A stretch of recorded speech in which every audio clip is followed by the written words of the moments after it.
Welcome to Ask Earl Anything, number 34. I believe it's number 34. Not really sure this week, to be honest. Hope you're all having a great week. I'm getting right to it. Is Ask Earl Anything, number 34. All right, couple things. As you can see, I'm slowing down my video output right now. And I'm putting out some interesting different things. I'm putting out a lot of brush stuff, some jazz stuff. Going back in that direction these days. It's an interesting season. This fall, there seems to be like a waning in the drumming community world, and we're looking to find our new path. So right now, Ask Earl Anything's kind of on that path, trying to figure out where we're going and what we're doing next. Lots to do in the real world. Lots of new stuff going on in my life with church. Lots of new stuff going on in my life with work, of course. Lots of recording projects. I'm working on a recording project where I'm recording some stuff. I'm putting some of those videos up. I've done 4 songs, not 3, that's 3, 4. 4 songs so far, and I've got a couple more coming down the pipe. I just mixed a project that I recorded in July here, and we're working on final mixes. So I've been kind of busy in the studio doing different things, and really enjoying getting my head out of just playing drum covers and stuff. So it's been a lot less drum covers. I'm looking to do some more Ask Earl Anything type things or drum talk type things. Have some ideas. But to be honest, I think that right now is kind of, there's like a little lull going on, and I've been watching some of the other shows. I really enjoy Jay's show and Jeff Holden's show, but really trying to find the next thing. So I'm hoping to get a couple guests on pretty soon, and those will be special events like I did with the Michael Johnson interview. Michael Johnson interview still gets hits every day. Like I get stuff from that interview all the time. I just got something yesterday. So been really kind of it's been kind of a really interesting kind of month, but I'm doing some readjusting of things, and I really don't want to put stuff out unless it's really good too. That's the other thing. I have a couple in the can that I did that were kind of fast. Like I did Show Me the Way, Peter Frampton, and didn't dig it. Kit wasn't right for the song. That's the other thing. And I did one on Careless Whisper, the George Michael tune. Didn't realize how messed up their timing was on that tune. Really messed up. No click on it. Put a shaker track down, but I still didn't, I got through it. I think most of you wouldn't see it, but I heard it.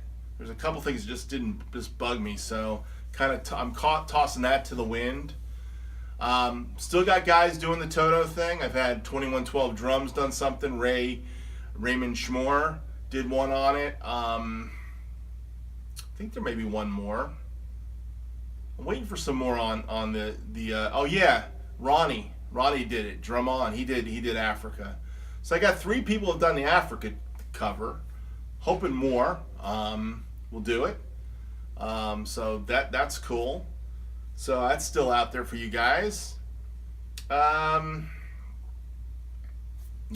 I mean that's where the world's at this week. So I got 2 questions. I'm rocking this week the Sabians. I don't know if you realize that. Maybe you don't. This, by the way, is a 19-inch Sabian HH early 1980s medium heavy ride. I used to have a big piece of tape along the bottom of it, dried it up kind of GAD-like. This was my GAD kind of cymbal. But this one and this thin crash have been around for a long time. I've had some of my oldest cymbals, they're 30 years old now. So really been around a long time, and I've done a lot of gigs on these cymbals. You haven't seen a lot in my drum covers, but I've done a lot of gigs on these. And this cymbal right here, the Studio AAX crash right here, this 19-inch, was custom made for me. My friend who's is a Sabian endorser, he got this for me. I bought it, but I mean he got a good deal on it, and they made it for me. And now they're making the AAX Studio crash. I don't know if it sounds like this. This is like 2002 vintage. It wasn't in the catalog at the time, but I really dug the AAX, and this is an AAX 15-inch Studio crash.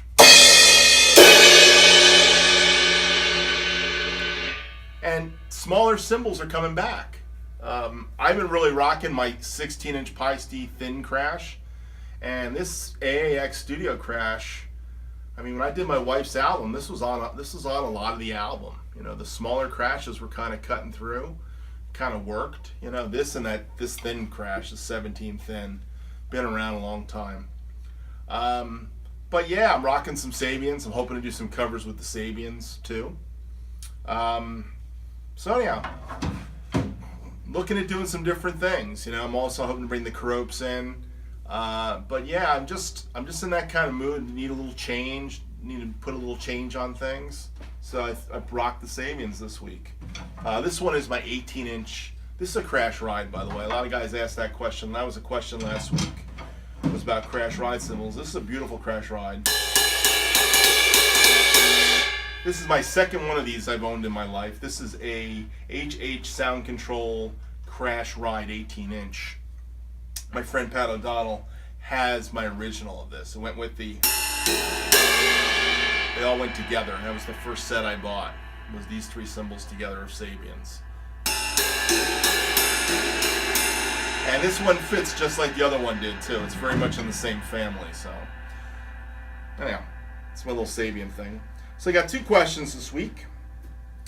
And the first question comes from Steve the drummer. And Steve the drummer wanted to ask this question during my live webcast, or what do we call them? Streaming with Jeff Holden. But he didn't ask it. He said, what are your thoughts on method books?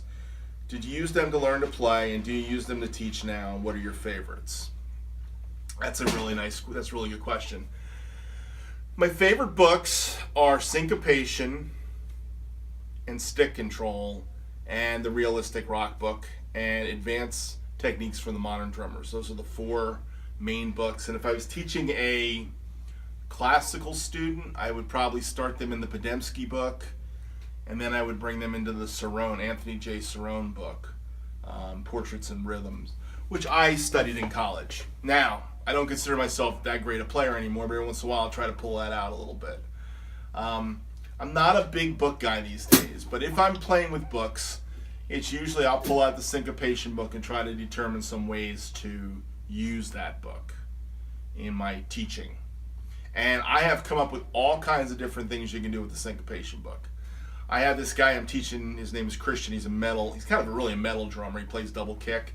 And we have used the Syncopation book for doing a lot of double bass patterns, okay, where he's using the 16th notes and 8th notes together and then doing the reading exercises at the end. And he goes through it with a click. That's one way. There's a way of teaching jazz using the book, using the phrases in the 8th note section and different ways to write different figures. So there's a lot you can do with the book. Really opens up. Stick Control, it's really the first 3 pages of Stick Control for me. Just those patterns and just working on those on a pad. I've never been, I mean, if I was to show you all the books I've had, you would think I study out of books, but I've acquired a lot of books from people, and I picked up books while I was in college that I was going to go through. And maybe I went through them into some a little bit on my own, but all those books are just kind of like trophies almost to me. I mean, it's kind of like my drum catalog collection, my drum company catalog collection. I've been collecting drum catalogs for years, and there's some books that I have that I've been collecting for years that I've never really broken open, that are classic books. I have some classic, really, really classic drum books. And I mean, I could sit here and just go through these books and tell you why they're classic books, probably, even though I haven't played out of them a lot of times. There is a book I pull out every once in a while that I didn't name there. It's called the Funk Drumming Workbook, and it's by a guy named Chet Dobo, and I think it's out of print, but it's got some of the funkiest broken up funk patterns ever, and that is a book I have pulled out. I pull out for reading once in a while, just to work out a new funk pattern.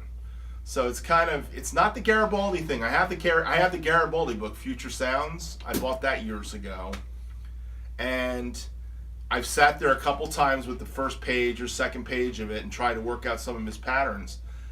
But his stuff is just so, it's just so methodical. But Funk Drumming Workbook was just a bunch of patterns written out. Chet Dobo just kind of transcribed, that's the word I want to use, transcribed, you know, James Brown stuff. He transcribed Zigaboo, Modaliste. He transcribed David Garibaldi.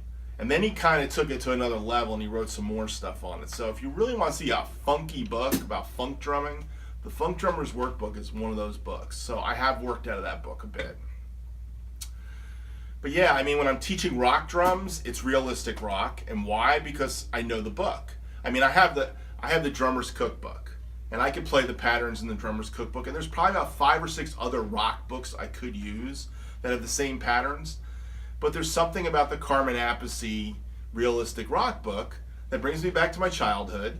I can play almost every page in the book because I've kind of gone through that whole book at some point. And it's reminiscent of who I am. So I teach out of it. Now, it's not easy to get anymore. There's other books that are more popular with guys, but that's one of my favorite books to use. And the 3 books I just mentioned I have on PDF, so I won't tell you that I don't use them off the PDF on my iPad. Sometimes I do. And that's just the way it is, you know, because it's the new world. And if you saw my realistic rock book, you would know how messed up it is. It's really messed up. So, but yeah, those are the books. All right. My next question comes from Brian Corey, and he asked, "Have I owned a China for a long?" Actually, let me read this again. Cut that one. He said, "I haven't owned a China for a long time. I haven't. I heard they break a lot. If I were to buy one, would you suggest buying a high-end one or just pick up a Wuhan? Will there be a difference in sound and in quality if I don't get a high-end one?" All right. Well, let's look at this one. Let me pull out some Chinas just to give you an idea.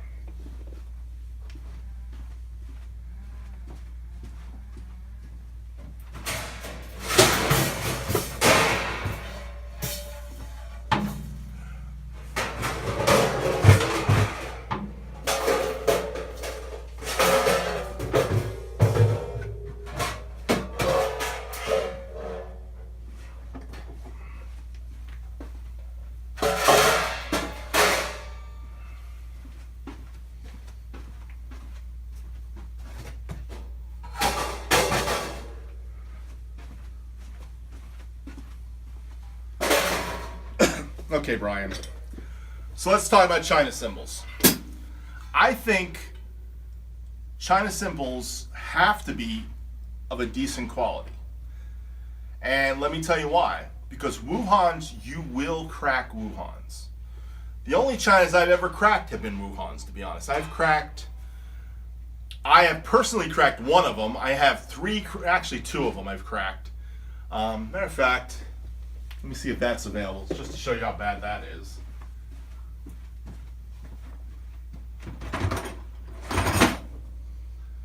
Where are those bad boys? There we go.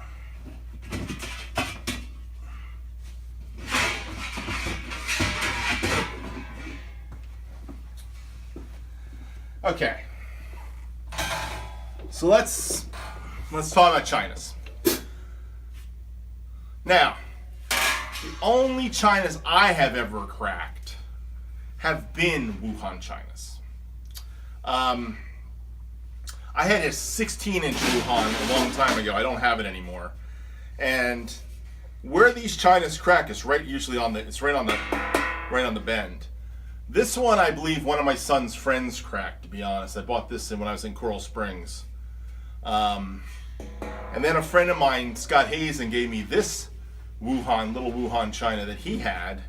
And I don't think it was a couple months before I cracked the snot out of this bad boy, just playing it as a hi-hat. So this has got a nice crack right here in it. So these Chinas are made out of like a brittle metal that I found. The first one I ever cracked was a 16, and I had drilled holes right along that lip. So if you're going to ever drill holes in these things, you got to be careful where you drill them.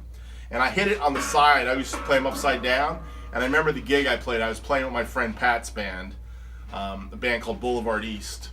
And I was playing a gig with them in this VFW hall. And I hit it, and all of a sudden it went dead. And you can tell when it goes dead, because it sounds nasty. Nastier than nasty. You know, this has got the dead. That's how it sounded. But it only had a crack. It didn't have the big break in it. So I had these cracks on it. It had that dead sound. So let me just say about Wuhans. If you're going to go cheap, just expect to break them. Now, this is a really old Wuhan china. And this one is actually, doesn't say Wuhan like new. This is like 70s, I guess. And I actually drilled the holes in it for rivets. And I put them away from if you're going to do this, it's way up here. It's not where you're going to smack it. It's a very cool cymbal. Sounds like a garbage can lid, and that's what you think of a china. China cymbals sound like garbage can lids.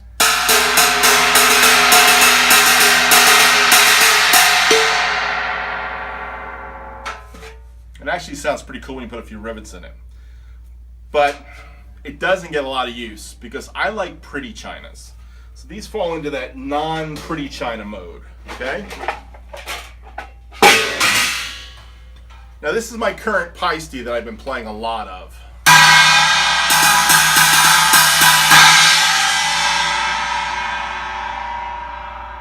It's got that dark nasty to it, but it's also got this pretty. Just got a pretty sound. And I'm sure guys crack these things. It's how you hit a cymbal. But this cymbal, beautiful cymbal. Really love this cymbal.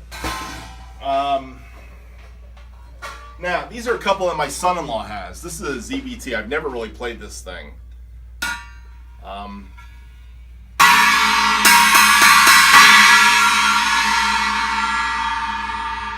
It just has a nasty overtone to me. I mean, I'd rather have a Wuhan, to be honest. This is a Zildjian from the 80s. This is a China Low Boy, 18-inch. China Boy Low.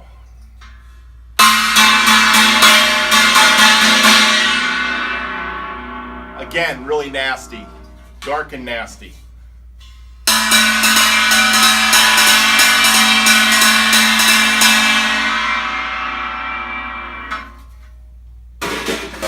Very different. Two more, only two more. I'm not going to show you my 16 Paiste. This is my favorite B8 china, and this is a Tosco by Sabian 2010 or whatever $50 china cymbal I bought. This cymbal's just pretty. It's dark, but it's pretty. Just so you can hear it.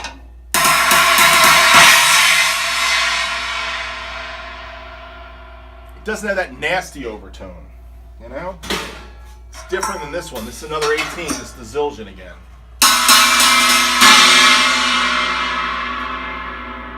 This has just got this one overtone that bugs me. This is just pretty. You know?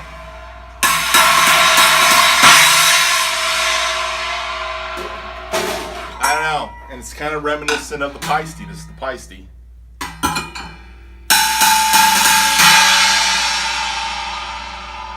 So, it's really a preference thing. Now, I forever played my china cymbals upside down. That's when you crack them too. But I have one other. This is called a swish knocker. And this is a Zildjian, and this has got 20 rivets in it. Beautiful cymbal. I don't know if it's going to work here. It's not because it's too... Let me put it somewhere else. I'll put it up here.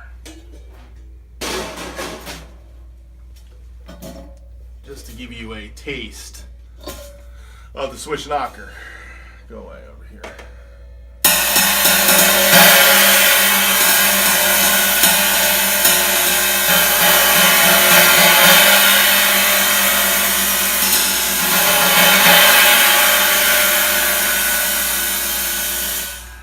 This is more for riding on.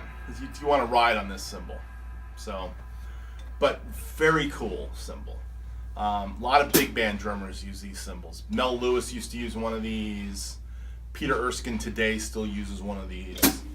And believe it or not, I happen to know Mike Fasano's got one of these. Okay, because I've seen a couple pictures of Mike Fasano's kit, and he had a Swish knocker on it. So, great cymbals. Now, I don't play this upside down. This is really a ride.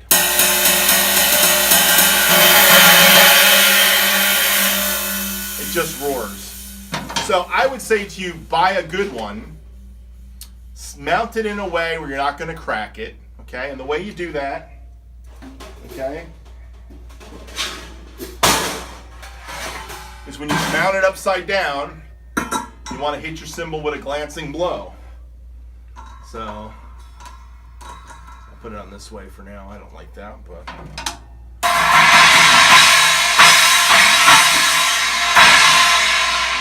do the glancing blow off the cymbal, and you won't crack it. If you come into it like this, come down on it, you'll crack it eventually.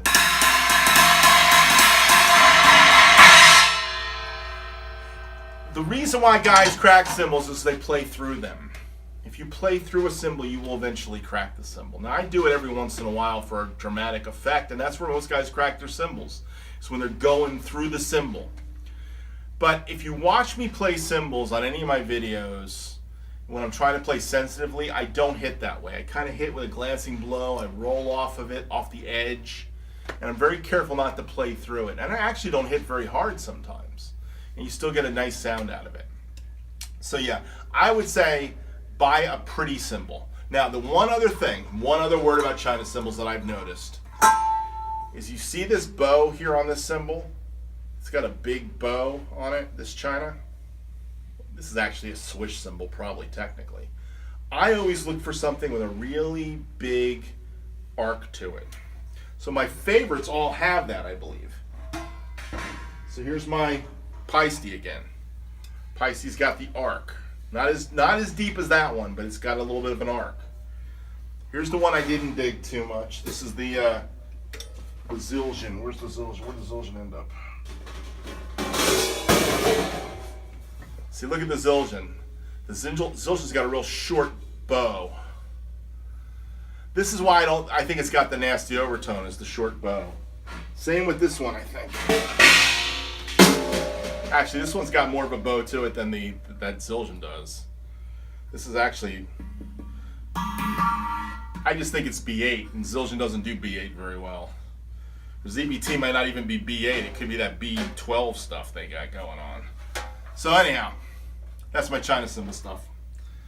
So, I think I still got a half-hour video here. I might. Hope you enjoyed this show. Thank you for watching Ask Earl Anything. Your questions make the show. I hope the camera's still going, because I really did a lot of cool stuff today. Hitting all kinds of stuff. Thanks for watching, and have a great day. Bye.